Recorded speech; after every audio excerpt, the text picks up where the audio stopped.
Olá, Começa agora mais um episódio do Gritos no Cast, o podcast do Gritos do Silêncio. eu sou Luiz Gustavo dos Santos e junto com a minha colega Maria Eduarda Baldin apresentarei o episódio de hoje. O Gritos do Silêncio é um projeto de extensão do curso de jornalismo da UFSM e está sob responsabilidade da técnica administrativa educacional Ana Kelly Rubim. Antes da pandemia, estávamos ao vivo todas as quartas-feiras, das 13 às 14, na UniFM 107.9. Entre conversas, resolvemos adaptar nosso programa para este podcast. Esperamos que gostem. Quantas vezes você já ouviu a frase esporte e política não se misturam? Pois é, há quem ache que esses assuntos não se misturem, o que é um equívoco, porque a política está em tudo que fizemos. O ser humano é um ser político e social por natureza. Essa aversão à política pode ser explicada se considerarmos que no imaginário popular a política se resume aos processos eleitorais que acontecem dentro de certos períodos de tempo. Mas a política é muito mais do que isso. Ela interfere diretamente na vida de todos os indivíduos. E por isso, todos os espaços devem ser politizados, inclusive o esporte. Por vezes, atletas não são vistos como membros ativos da sociedade, tendo as suas causas apagadas e invisibilizadas. Recentemente, o ídolo do futebol mundial, Diego Maradona, morreu, e foi comum ver que isso não deveria ser politizado. O astro argentino literalmente possuía retratos de Che Guevara e Fidel Castro tatuados em sua pele. Mais do que um espaço de manifestação política, o esporte é um espaço de defesa das minorias e de denúncia a todas as injustiças. Atletas são seres humanos e devem sim usar a sua representatividade para promover mudanças. Recentemente, a atleta de vôlei Carol Solberg posicionou-se contra o presidente Jair Bolsonaro durante uma partida de vôlei. O Fora Bolsonaro gerou uma denúncia ao STJD. Mesmo que tenha sido absolvida, é preocupante que tenhamos uma tentativa de censura com o argumento arbitrário de que, abre aspas, a fala não aconteceu em um lugar apropriado. Para esse debate, convidamos Ana Lu Bighelini, torcedora do Grêmio e integrante da torcida Tribuna 77, uma das torcidas organizadas mais famosas do país e também do projeto Taverna Tricolor. Tem destaque por ser uma torcida que se posiciona diante das pautas políticas, além de ser uma das pioneiras desse estilo de torcer no Brasil. Dentre as principais bandeiras levantadas estão a luta pela redemocratização dos espaços no futebol e o combate a todos os tipos de preconceito. Olá, Ana Lu, muito obrigado pela disponibilidade e seja bem-vinda ao Gritos no Cast. Obrigada, eu que agradeço o convite para estar aqui. Então, Ana Lu, o que é a Tribuna 77? Explique para os nossos ouvintes por que vocês são uma torcida organizada diferente das demais. Então, a Tribuna 77 é uma torcida antifascista do Grêmio, essa é a nossa frente. E eu não sei dizer exatamente se nós somos diferentes das demais torcidas, mas eu acho que a gente compreende o fazer, o ser torcida, de uma forma talvez diferente de algumas outras torcidas, né? Mas mesmo assim, existe um grupo de torcidas, existe um número grande de torcidas que compreende o espaço da arquibancada da mesma forma. Porque para além daquelas pessoas que acreditam que futebol e política não se misturam, até porque tem uma compreensão muitas vezes limitada do que é a própria política, né? A gente compreende o espaço da arquibancada como um espaço de fazer político. O futebol, né, como um espaço de fazer político. Assim como todos os outros espaços que a gente ocupa. A gente ocupa esse espaço se colocando nele e isso já faz parte do fazer político.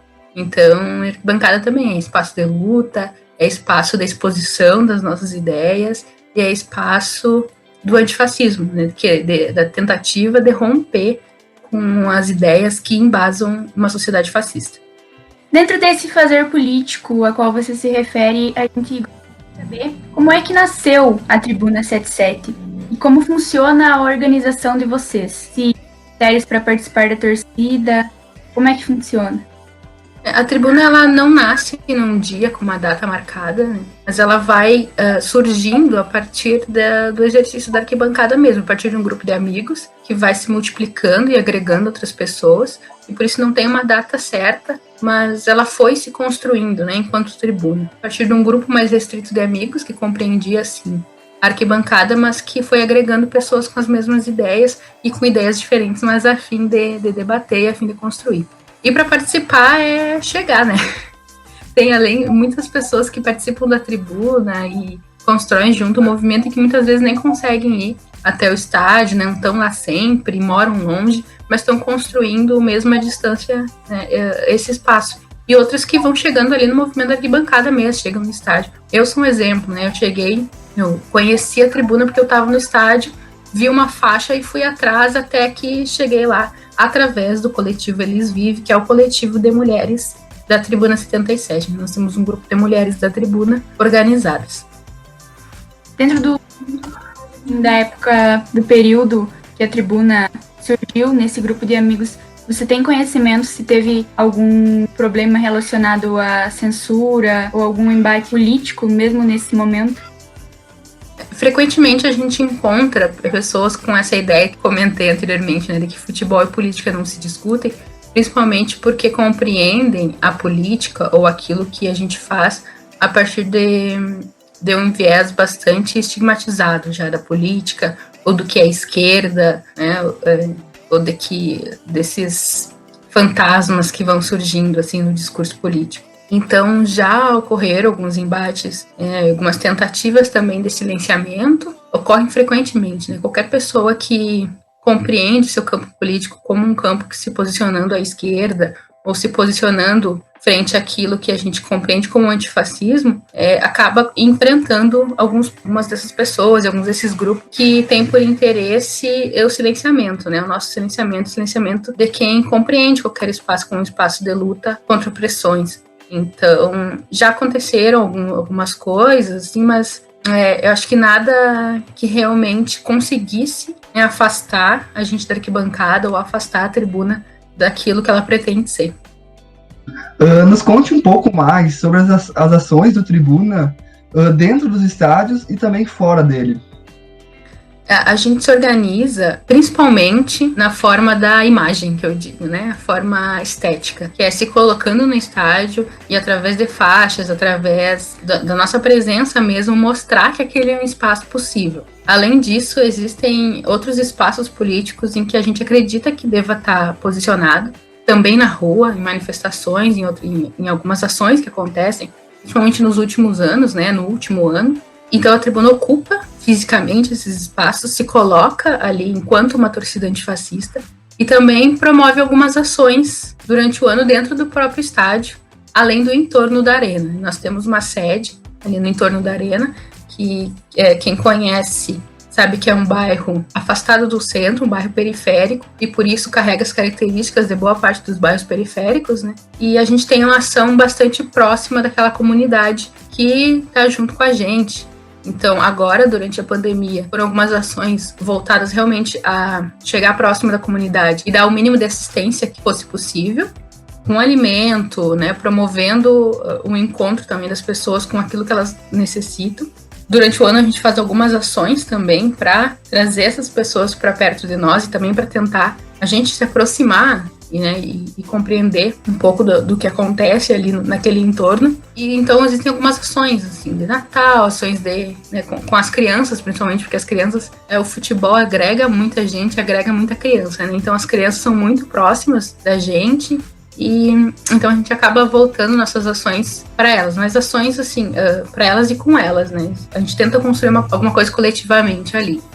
Além das ações voltadas para o público do futebol. A gente tem o antirracismo como uma frente, então, em geral, sempre que possível e necessário, a gente se posiciona e tenta construir discursivamente, dentro e fora do estádio e nas redes, possibilidades de debate e de exposição das nossas ideias, além do coletivo Elis Vive, que trabalha junto para afirmar a arquibancada e o futebol como um espaço também das mulheres, um espaço para que todas as mulheres possam também exercer os seus desejos ali. Então, o coletivo também, junto com a tribuna, faz algumas ações de afirmação da arquibancada como um espaço de mulher e na tentativa e na luta para a destruição do machismo nesse espaço. É na torcida do Grêmio que surge um caso enigmático na luta e resistência contra o preconceito. Eu me refiro à Coliguei, a primeira torcida organizada composta por pessoas LGBT no Brasil. Além desse pioneirismo, a torcida existiu durante a ditadura militar no Brasil, um período de forte repressão e conservadorismo, não preciso nem falar disso. Qual é a importância e a influência da Coliguei para a Tribuna 77? Uma das principais, eu posso dizer, uma das principais lutas nossa é pelo reconhecimento da Coliguei enquanto essa luta, essa resistência dentro da arquibancada. Então, a tribuna reverencia e comemora a Coliguei dentro do estádio. Há muitos anos, quando isso ainda era, ou ainda é, na verdade, né? Mas quando isso era mais fortemente motivo de deboche, né? Motivo dos adversários, principalmente, a gente estava ali, a tribuna já vinha, assim, reforçando, e as pessoas que compõem hoje a tribuna já vinham reforçando quão importante a Coliguei é para a história do Grêmio. Então, hoje, pra gente, é uma das nossas frentes, porque a gente acredita que a memória é muito importante, né? O futebol, o clube, tem uma história e a gente precisa agradecer e reforçar essa história para continuar construindo aquilo que a gente acredita. E por isso, a gente festeja a Coliguei, né? A gente já fez eventos com o Volmar, que é o fundador da Coliguei, que é uma pessoa incrível, assim, um grande contador de histórias e um visionário, né? Um cara que olhou para o futebol e colocou o pé ali e disse: esse espaço também é nosso, e a partir disso construiu uma história vitoriosa, uma história linda, um dos períodos mais tensos, né, um dos períodos mais violentos que a gente viveu no país. Não é qualquer pessoa, não é qualquer grupo de pessoas que consegue juntar um monte de gente, né, um monte de viado dentro do estádio de futebol, um espaço extremamente masculinizado, né, e conseguir se colocar ali e se posicionar ali, e realmente transformar o clube numa equipe campeã. Então, para nós é muito importante, a gente reforça a memória do clube, e uma das nossas principais frentes, nossas principais memórias é a Coliguei. Acho que é difícil você falar, por exemplo, que haja um movimento de oposição à torcida de vocês e ao que vocês representam. Mas dentro das próprias torcidas que o Grêmio tem e da torcida como um todo, vocês se sentem acolhidos ou vocês já foram vítimas de algum tipo de exclusão por serem e por representarem o que vocês representam? Muitas pessoas entendem o antifascismo como um perigo, né? Então, muitas vezes, muitas pessoas, alguns grupos também não compreendem assim. E, bom, para essas pessoas, quem entende o antifascismo como um perigo só pode ser, né? Só pode fazer parte de um grupo específico. Então, acontece, né? Algumas pessoas realmente, e não só no Grêmio, né? Não só com a tribuna. A gente sabe que todas as torcidas antifascistas, todas as torcidas de mulheres, todas as torcidas que têm posicionamento político claro, que deixam evidente seu posicionamento político, enfrentam isso em vários clubes do Brasil e mundo afora. Inclusive, são torcidas que são combatidas, né? Porque a gente não só expõe questões do futebol, mas expõe feridas que a nossa história deixa aí abertas, né? Que não foram cicatrizadas. E claro que isso incomoda muitas pessoas sempre, em qualquer espaço. Aí acolhimento não é exatamente a palavra, né? Anteriormente você comentou que quando você conheceu a Tribuna 77 foi por talvez não acaso, mas foi no momento do chegar ao estádio. O motivo de você ter adentrado ao movimento pode ser considerado, por exemplo, o movimento das mulheres? Isso, com certeza, porque eu tinha ido na arena, eu sou de Santa Maria, né, então eu não tô sempre no estádio. E quando eu vou, em geral, vou com um grupo, vou com outras pessoas, vou de excursão. Quando eu ia, né, antes. Aí eu tava na arena com um grupo de mulheres de Santa Maria e enxerguei a faixa da tribuna. Quando cheguei em casa, fui olhar nas redes, comecei a seguir, me identifiquei. Aí surgiu, bem na mesma época, surgiu o coletivo e comecei a seguir. Então eu ia para Porto Alegre um dia para um outro evento e eu tinha muita vontade de aproveitar que estava lá e ir para um jogo. E lembrei que tinha essas mulheres. Eu tinha medo de ir sozinha. Eu nunca tinha ido num estádio de futebol sozinha, tinha medo de ir sozinha. Eu tinha um pouco de memória ainda do estádio, principalmente do interior, né? A gente sofreu muito assédio e tava com muito medo de chegar sozinha. Aí eu lembrei que, tem esse grupo de mulheres. E fui. Cheguei no portão da arena e estavam elas tirando uma foto, assim, do lado do portão. E dei um grito, assim, gurias, posso assistir o jogo com vocês? E dali não saí mais. Então, na verdade, eu fiquei à vontade, me senti segura de ir no estádio, porque eu sabia que em algum momento eu ia chegar lá e eu ia encontrar elas. Eu sabia em que lugar da arquibancada eu tinha que procurar esse grupo de pessoas, e principalmente esse grupo de mulheres, e fui segura por conta disso. Que legal, que legal. Ana Lu, o Grêmio, ele tem um episódio muito triste, né, numa história recente, que foi o caso de racismo contra o goleiro Arranha, né? Não digo o Grêmio, né, mas ali partiu de uma parte da torcida nas oitavas de final da Copa do Brasil em 2014. Qual que foi o seu sentimento como torcedora do Grêmio e participante de um movimento que busca a igualdade social no estádio, que defende, né, uma torcida antifascista? E o que você acha da instituição nunca de fato ter se desculpado com o goleiro? Vou começar de trás pra frente, né? Vamos começar com a coisa da desculpa. Eu não sei pessoalmente pro Aranha quanto isso seria importante, realmente não tenho informação de quanto seria importante o clube se posicionar pedindo desculpas pelo acontecimento, mas eu também não acho que esse seja o posicionamento necessário. Quer dizer, pedido de desculpa por racismo não adianta de nada. Pedido de desculpa por racismo é posicionamento político antirracista, são práticas contrárias a esse tipo de atitude. E isso, em parte, o Grêmio está fazendo. Eu acho que é importante também a gente pontuar que o que aconteceu pontualmente naquele dia, e o que pontualmente naquele dia não é responsabilidade do clube ou da torcida como um todo, mas chegou naquela situação por conta do clube não ter tomado um posicionamento anterior a essa. A gente sabe que existe uma fração significativa da torcida que tem atitudes, e vinha tendo atitudes racistas historicamente, e o clube até então não tinha tomado um posicionamento para coibir, para proibir, ou qualquer outro tipo de posicionamento que impedisse esse tipo de ação. Então, ele acaba se tornando responsável pelo que aconteceu naquele dia especificamente, mas a gente também não sabe que aquela não foi uma ação isolada, não foi uma ação individual, como pareceu, e principalmente não é uma ação só do Grêmio. E é isso que muitas vezes eu proponho a gente pensar, que é claro que o Grêmio precisa ser responsabilizado pelo que aconteceu pontualmente naquele dia e pelo que vem acontecendo.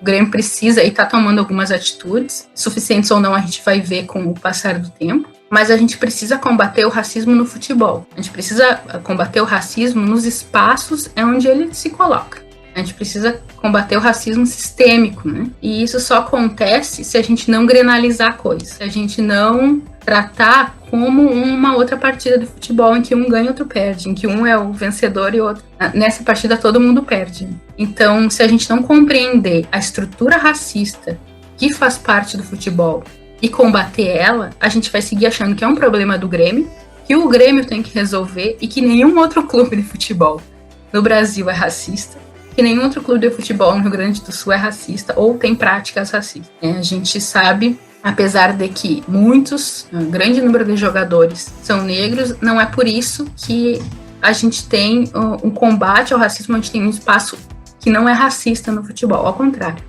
Eles colocam na arquibancada, eles colocam dentro do campo, eles colocam antes da arquibancada, porque quando a torcida majoritariamente não tem grana para entrar no estádio, por questões sociais, questões políticas, o racismo também está se colocando ali. Então, o enfrentamento ao racismo ele tem que se dar amplamente, e o futebol, por ser um esporte que alcança tantas pessoas, que alcança todas as pessoas no nosso país, ele tem responsabilidade para com isso. E é claro que o Grêmio tem ainda maior responsabilidade por até pouco tempo atrás não ter feito nada sobre. Ultimamente tem tomado atitudes, tem feito eventos, tem feito formação, tem feito combate e tem feito tomado postura também perante a torcida que age dessa forma. Mas a gente sabe que essa também não é uma briga que vai se resolver em um ano ou se vai se resolver com uma ação. A gente precisa de ações intensas que combatam realmente esse racismo que se dá de forma estrutural no futebol e que muitas vezes a gente não percebe, que muitas vezes a gente silencia e que muitas vezes a gente individualiza. Não foi uma pessoa que foi racista com o Aranha, não é o Grêmio que é racista e não é o Rio Grande do Sul também. A gente tem uma tendência de procurar o problema, personificar o problema e achar que quando acabar com o detentor, né, do problema, a gente vai acabar com ele. E isso é próprio do fascismo. identificar o outro como inimigo e tentar acabar com ele, como se isso fosse acabar com um problema que, na verdade, é fundante da nossa sociedade. A ideia desse podcast, ela veio, né, na nossa discussão do Grito do Silêncio, antes da morte do Maradona. Então a gente não poderia deixar de falar nele nesse episódio. Afinal, ele foi um grande ídolo do futebol argentino e também um cidadão com posições políticas fortes fora do gramado. Ele nunca escondeu ter simpatia por líderes revolucionários como Fidel Castro e o Che Guevara. O que você acha de atletas que assumem posições políticas e o quão importante é ter representante dessas pautas dentro das 4 linhas, em posições de destaque, como são os jogadores de futebol? Ao mesmo tempo que é muito importante e que a gente precisa dessas pessoas, principalmente pelo esse espaço de ideologia, né, esse espaço de liderança, esse espaço tão distinto na sociedade que o jogador muitas vezes ocupa, e por isso é muito importante que ele se posicione. A gente sabe quão difícil é para muitos desses jogadores. Talvez se o Maradona fosse um pouquinho menos craque, ele não conseguisse se posicionar, porque aí o posicionamento seria um problema na carreira dele. E também, claro, ali a gente está falando de uma outra situação, de um outro país, de uma outra época, né? Mas a gente sabe o quanto os jogadores que se posicionam enfrentam críticas por conta do seu posicionamento político. E no Brasil a gente vive muito isso, a gente tem uma cobrança imensa em cima do Pelé. O próprio Maradona fazia essa cobrança, né, por ele não se posicionar politicamente, por ele não ter uma postura antirracista tão clara, apesar de ele ter se posicionado várias vezes e isso também ser apagado da história dele. Mas, voltando, existe essa cobrança muito grande em cima dele e de alguns outros jogadores. A gente sabe o quanto no Brasil é também perigoso para o jogador e quanto muitas vezes ele precisa não se posicionar para se proteger, para fazer, né, para proteger a própria carreira. Então eu acho que esse movimento ele precisa ser conjunto, ele precisa ser um movimento de arquibancada e um movimento de gramado, ou seja, jogadores e torcida se apoiando, porque quando o jogador se posiciona, ele precisa ter um grupo que apoie ele precisa ter um grupo com as mesmas ideias ou com ideias próximas que vão dizer, bom, esse cara não tá tão louco assim, o que ele tá falando é importante, a gente precisa escutar. A gente tá vendo agora alguns clubes se posicionando também. O Bahia é um exemplo disso, Fortaleza se posicionou agora também, mas também são algumas questões pontuais, muitas vezes um pouco alavancadas por questões midiáticas, o que não diminui o valor do posicionamento, é claro, mas isso ajuda, na verdade, né, que muitos jogadores possam se posicionar. E é muito importante que isso aconteça, né? A gente sabe, principalmente para as crianças, o quanto escutar um ídolo jogador de futebol é importante. E quando a gente fala em posicionamento político, não precisa ser como o Maradona, né? O cara não precisa ter o Che Guevara tatuado no braço. Quer dizer, se posicionar politicamente, a gente está falando de um homem milionário, jogador de futebol, dizer que não aceita violência contra a mulher, por exemplo. A gente ter um homem negro, milionário, jogador de futebol, mostrar que apesar de milionário, ele continua sendo um homem negro para a sociedade. Aquilo não salva ele do racismo. E ele compreender isso é também ajudar as pessoas a compreender os processos que o racismo promove. E esses movimentos são importantes. E isso é se posicionar politicamente. O cara não precisa, né, ter um posicionamento político partidário. Isso até acho positivo que não tenha, muitas vezes, para a proteção da própria carreira, porque a gente sabe que torcida não perdoa, né? O primeiro erro vai para cima. Mas a gente ter um ídolo se posicionando a partir de questões tão importantes para nós hoje é também muito importante. Nesse caso dos posicionamentos do Pelé e do Maradona, você também sente que dentro da nossa sociedade há uma cobrança por todas as partes de que jogadores negros se posicionem muito mais sobre casos antirracistas do que os jogadores brancos?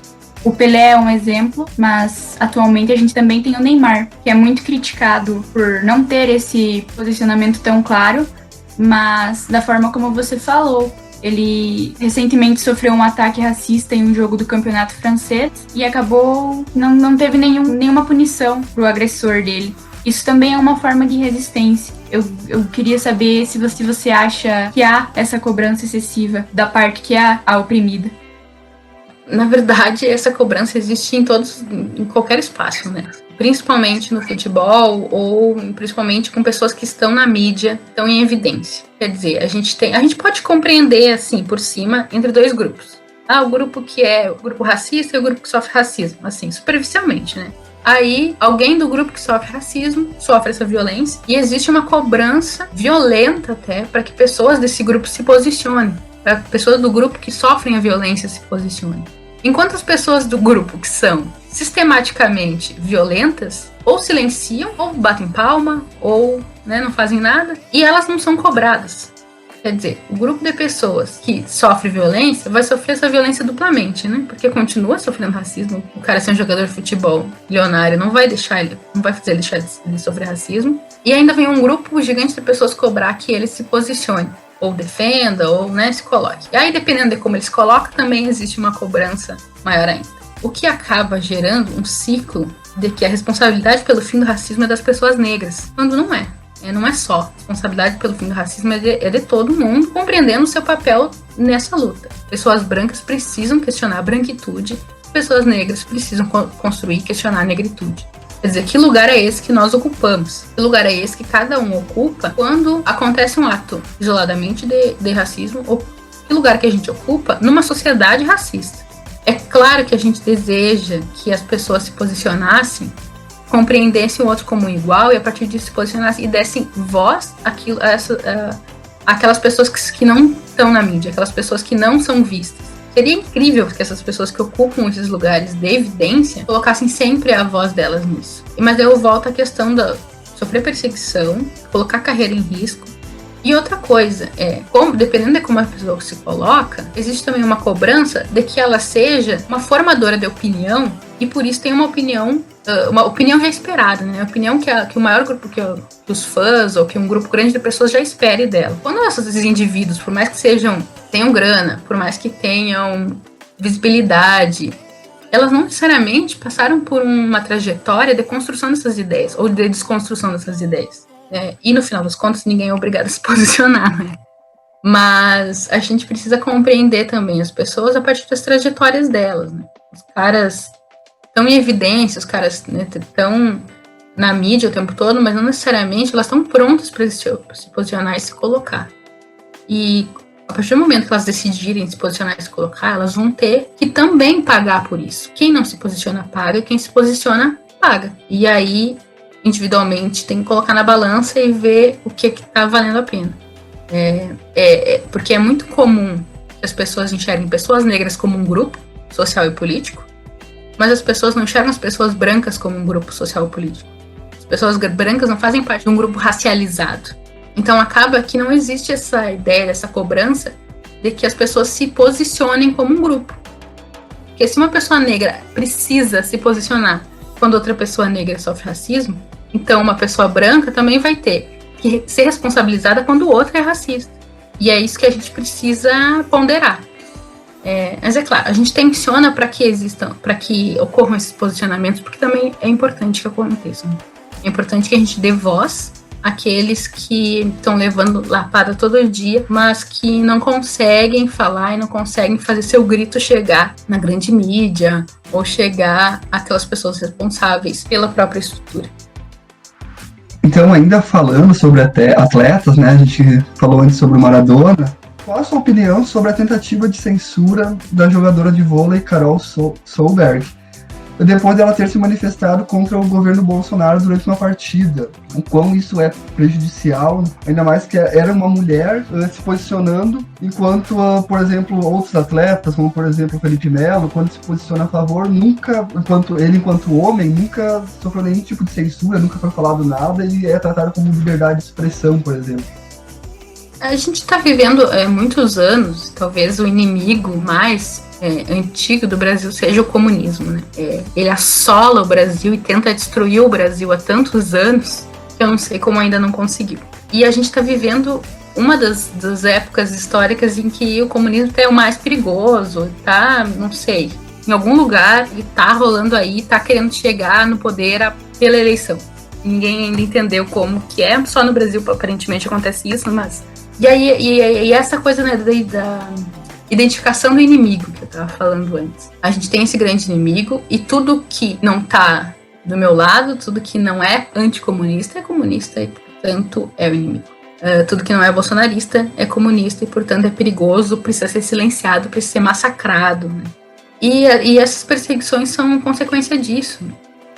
Quer dizer, tudo que não for bolsonarista, ou tudo aquilo que não fizer parte da atual estrutura de governo, vai ser o inimigo e vai passar por essa tentativa de silenciamento. Pessoas individualmente, grupos políticos, né, todo mundo que tentar se organizar. É claro que isso não é só do bolsonarismo, mas é próprio do fascismo, é próprio daquilo que compreende o fascismo como construção política, como fazer político. Então isso, eu até me surpreendo que não seja mais frequente, mas é uma ferramenta, né, que esse governo tem utilizado para tentar se manter e tentar silenciar aquelas pessoas que têm posição contrária. Mas também não é só uma atitude governamental, né? Não é só uma atitude do Estado hoje. Essa é uma atitude que já faz parte de nós, de todos nós. Já está no nosso dia a dia, nas redes sociais, já está na nossa atitude, que é uma atitude de polícia, né? De controlar aquilo que o outro pensa, de controlar como o outro se posiciona. Então, a gente tem esses grandes exemplos de atletas que se posicionam e uma atleta até agora, pelo menos que a gente teve, que se posicionou e foi pessoalmente, a gente pode dizer até agredida, né? Porque ela foi agredida na sua profissão, assim, não foi agredida fisicamente, mas foi agredida no seu fazer. Mas a gente tem também outros exemplos de pessoas que minimamente tentam se colocar e sofrem esse tipo de perseguição, de denúncia, de tentativa de silenciamento. Com o mesmo tipo de ataque, né? É contra o governo, é comunista, corta a cabeça. Então a gente precisa combater isso frequentemente. A gente precisa estar sempre de olho vivo, que é bastante cansativo, mas a gente precisa estar se posicionando frente a essas atitudes do governo, sem que deixar que isso nos paute também, né? Isso não pode pautar a nossa existência. A gente precisa combater exigindo, fazendo, promovendo outros exercícios de pensamento que nos levem para longe dessa dualidade que é emborrecedora demais. Então, falando sobre essa relação de esporte, política e movimentos sociais, temos algumas recomendações de documentários e livros para nos ajudar a pensar sobre o assunto. Nossa primeira indicação é o livro Futebol à Esquerda, de Kiki Penaldo. Um livro que fala sobre a história de craques comprometidos e ativos, como o brasileiro Sócrates, um dos símbolos da democracia corintiana.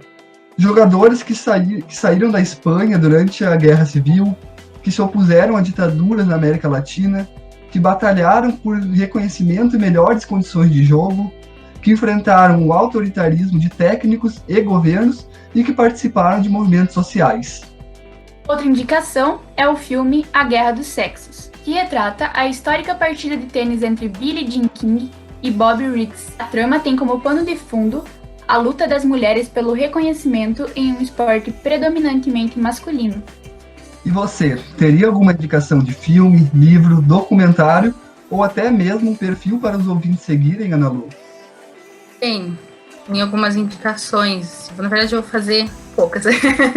Mas um livro que eu acho que é bastante interessante é A Bola Corre Mais Que os Homens, do Roberto da Mata. Um livro para quem gosta de pensar as relações sociais, né? E Democracia Futebol Clube, do Roberto Jardim,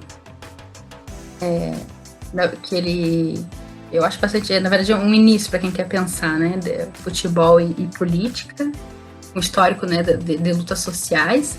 E um perfil que eu indico que ser seguido é do Observatório Racial do Futebol, né, que eles anualmente liberam um relatório sobre casos de racismo no futebol, e hoje já estão abrangendo outros esportes, e ali a gente encontra sendo tematizados várias questões, principalmente em relação à raça e futebol, mas que também abre caminhos para outros pensamentos, outros questionamentos bastante importantes. Muito obrigado pela sua participação e pela disponibilidade, Ana Lu. Foi muito prazerosa a nossa conversa, né? A gente aprendeu muito contigo, acho que os ouvintes vão gostar bastante. Muito obrigada, agradeço mais uma vez o convite. Sempre muito feliz por poder falar de futebol. Ainda mais agora nesses tempos pandêmicos que a gente não encontra as pessoas, não tem os encontros, não tem estádio, a gente se alegra em estar falando disso. Muito obrigada. Esse foi foi o podcast sobre esportes, política e minorias sociais, apresentado por mim, Maria Eduarda Baldin, e pelo meu colega, Luiz Gustavo dos Santos. Na técnica estava Milene Eichelberger e a edição ficou com a Giovana Zago e a Carla S. A produção foi feita por toda a equipe do Gritos do Silêncio. Tivemos a participação da Ana Lu, integrante da Tribuna 77 e da Taverna Tricolor. Sigam ela nas redes sociais, @AnaLuBighelini, a Tribuna 77 no @Tribuna77 e também a Taverna Tricolor, @Taverna Tricolor Futebol. E não se esqueça de nos seguir também nas redes sociais, @Gritos do Silêncio. Estamos sempre publicando assuntos muito interessantes por lá. Reforçar também a importância de mantermos o isolamento social. A pandemia ainda não acabou e os casos continuam crescendo no nosso país e no mundo. Esse episódio foi produzido completamente de casa. Continuamos conscientes e nos cuidando. Nos colocamos à disposição pelo e-mail gritosdosilencio2019@gmail.com para tirarem dúvidas, nos darem dicas sobre assuntos e outras coisas mais. Obrigado a ti ouvinte que ouviu até o final e até o próximo episódio, que esperamos que seja em breve. Tchau!